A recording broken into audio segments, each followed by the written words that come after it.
All right, good morning to you once again. Thank you so much for joining us in Monday's edition of Morning at NTV, our Kickstarter tracking Operation Harmony in northern Uganda. And this is focusing on alternatives for Balaalo evicted in the Acholi sub-region. My name is Priscilla Regina Nwoya, and thank you so much for joining us. Now, the backbone of it is that in an executive order number 3, President Museveni called for the eviction of Balaalo in northern Uganda because of the alleged inconvenience to the locals.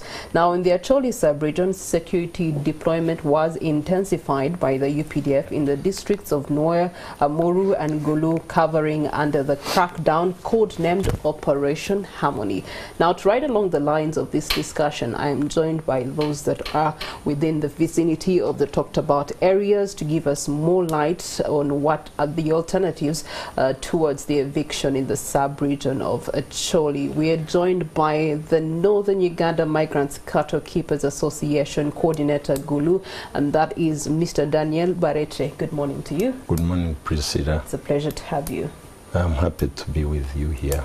Thank you for hosting that. Equally with us, we do have Mr. Robert Webale, who is the Balaalo Issues Observer. Good morning to you, Mr. Webale. Good morning, Madam Priscilla. It's a pleasure being here and all those who are being asked today. Okay, Mr. Barekye, let's start with you. The Northern Uganda Migrant Cattle Keepers Association, what's its mandate? Before I talk about our association as migrant cattle keepers, allow me to first, should I say apologize? I'm not happy that Acholi United Landowners and Livestock Farmers Association is not represented here. I'm not happy that Acholi parliamentary group, or those who support the Balaalo must go, are not here, so that we balance the debate. But your team said they could not get them. They are the honorable members of parliament are in northern Uganda. I even requested your team to look for my brother, maybe my young brother, Honorable Dongoto, maybe who is not an active MP now, to be available. And even I think the association for the Acholi cattle keepers, I think they failed. You failed to get. So next time, I think this is a start. We need to balance it. Well, at this opportune juncture, we wanted to first hear you as independents before we want to have about it. Fine. The mandate is, I represent Gulu district as a coordinator for Northern Uganda Migrant Cattle Keepers Association. What is our mandate? Our mandate is, 1, to provide leadership to our we call ourselves farming investors because we went there not as nomads but as actually beef export, beef farming promoters in an organized environment where we were in. And I should give you a history that in Buris in 2007 we had still gone there, rented land, even bought legal tenants or legal purchasers, willing seller, willing buyer. But obviously the politics, by virtue that we are seen as, that's why this name, first of all, we are not Balaalo, we are cattle keepers, mostly composed of 2 origins, by Nyankwe Bahima, I happen to be a Nyankwe Muhima, and Banyarwanda Rwandese Ugandan Rwandese of Tutsi origin, where we share cattle keeping, we treasure it. That's why you see our dear president treasures his cows. So, and we are wealth creators. You give me 1 cow, you give me pasture, you give me water, I have the earth, I will multiply it. I don't need to steal, I don't need to be corrupt. Yeah, so wherever we hear there is pasture and water, we take their wealth because we have the earth. So we went to Budisa, number 1, not as nomads, which our parents and our grandparents used to practice, as our dear president knows. We bought land or rented land, trying to fatten and sell. I mean, we are promoters of wealth creation. Actually, we should be part, and that's why I thank Operation Wealth Creation leaders, all not tribal, because there was a Madi, there was a Kramajong and all that. So I thank them because they understood us this time. So in Burisa, in 2007, our dear president was informed. He's always given biased intelligence because we are an endangered species, because we are seen by other Ugandans as the ruling class, as the people who are into the abari muchinto. I don't know how to use it in those who are privileged. So we are the target. Those who want to hit politically the president, who happens to be our tribe mates. Okay.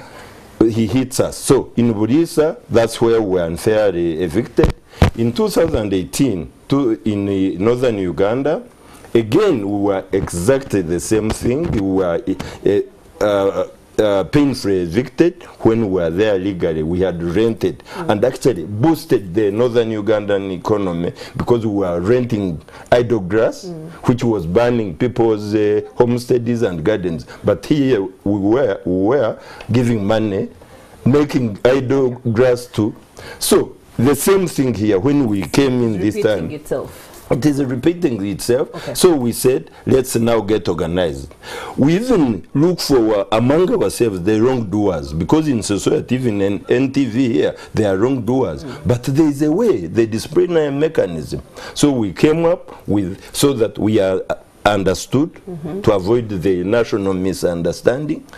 Number two, we organize ourselves. We organize our trade, our business. Number three, we even discipline our bad apples among ourselves. Okay. And number four, we lobby.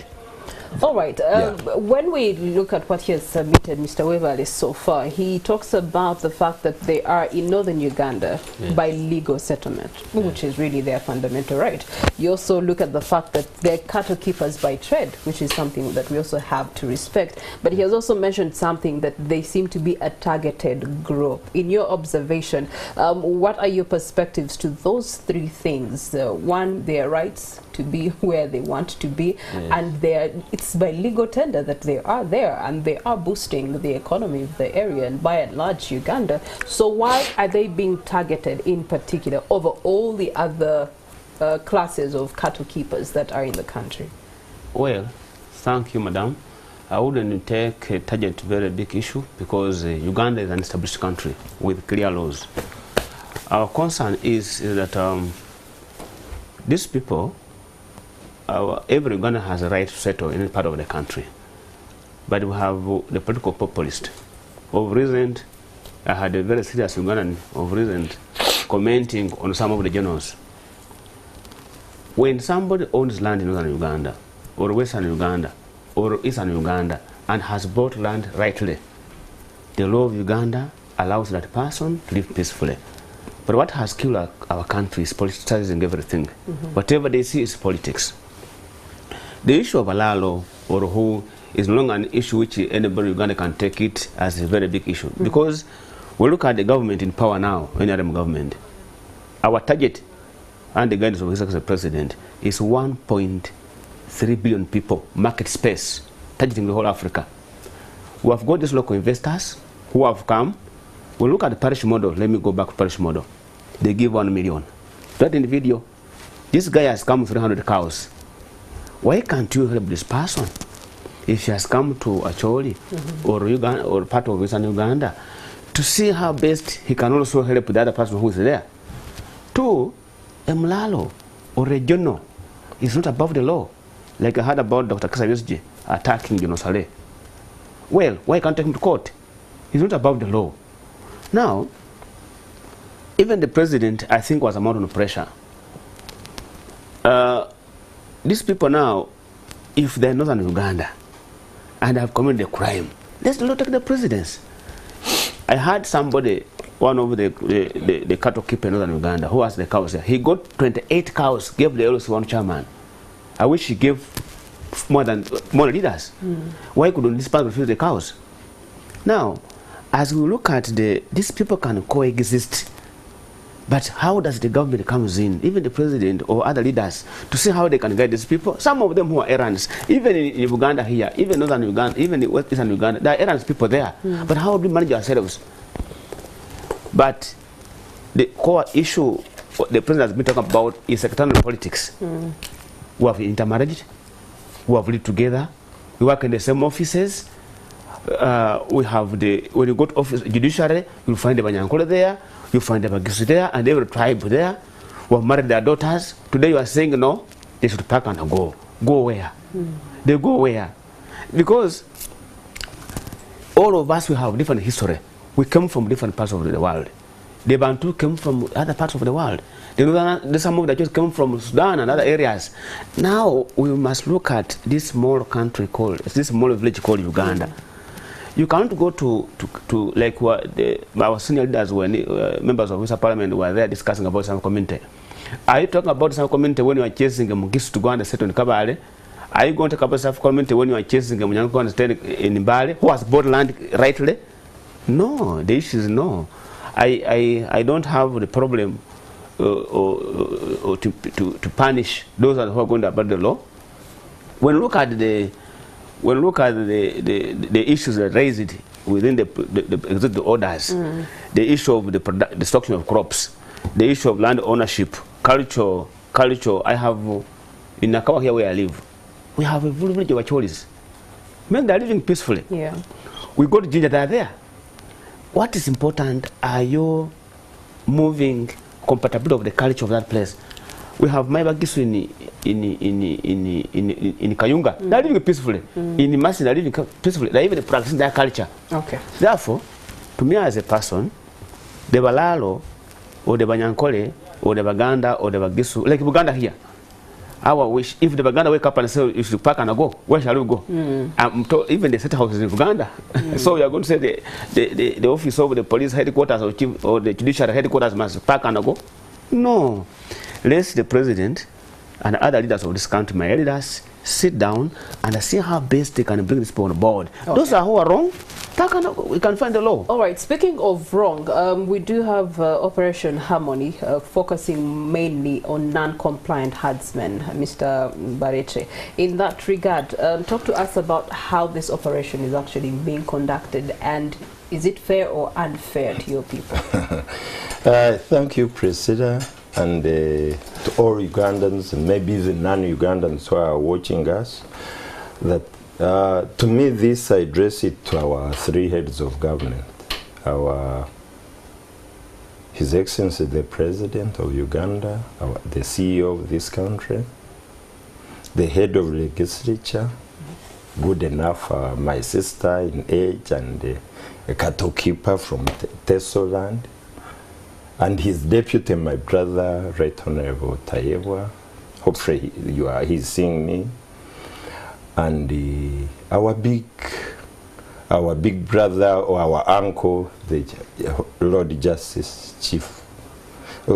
Chief Justice, that they need to have a cup of tea like we are, the three heads of government, just say, solve these simple issues without even wasting government resources of Operation Harmony or what, helicopters and joint forces of UPDF and the police and all district security committees. I will tell you that tribal political propaganda has infiltrated the district security committees.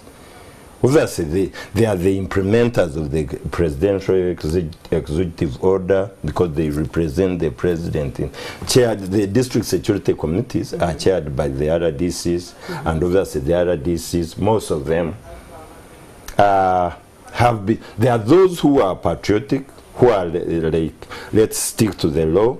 The wrongdoers be punished by the law. Okay. The compliant ones be left alone. But then there are those who have, I don't know how I wish you would pray the other, I told your team to look for where you put on your clip, where I was saying that my boss, a retired Captain Okuro in Gulu district, whom I sold my cows, and we agreed he didn't know how to look after them.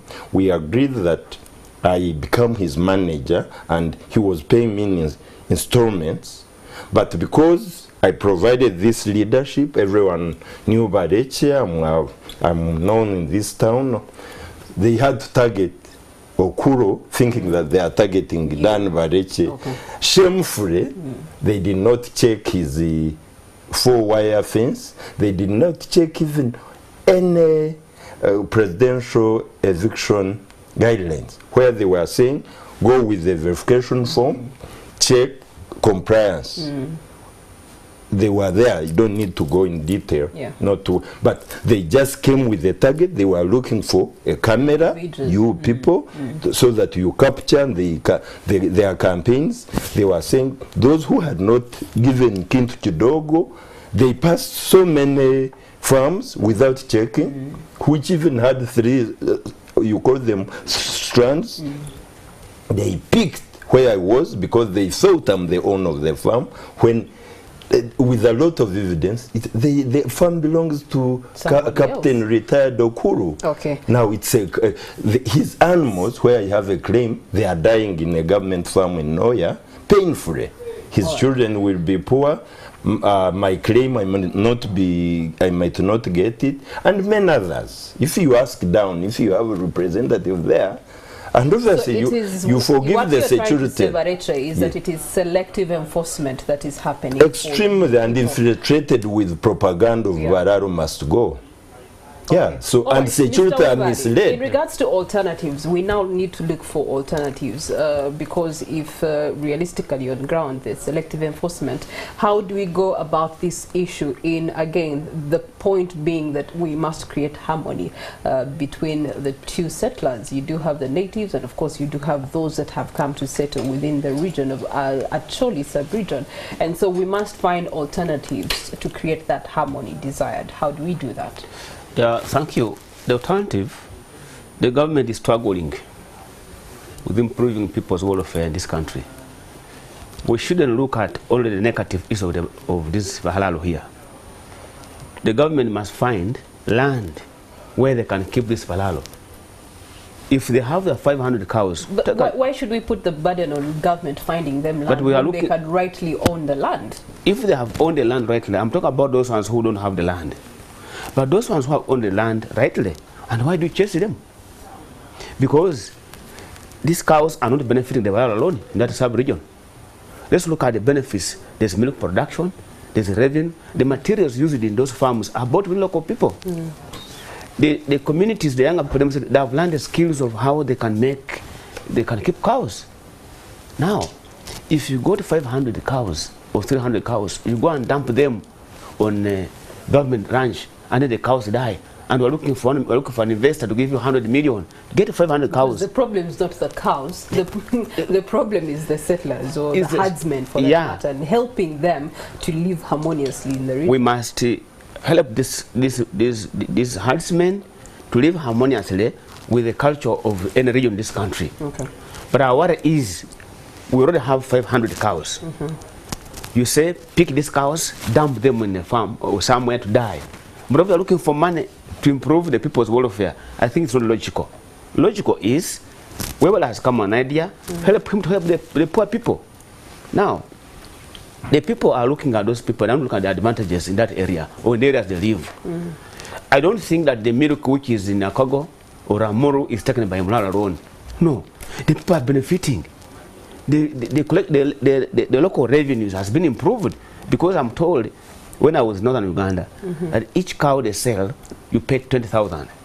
Each milk, the chicken of milk you sell, you pay 2,000, which goes to local revenue.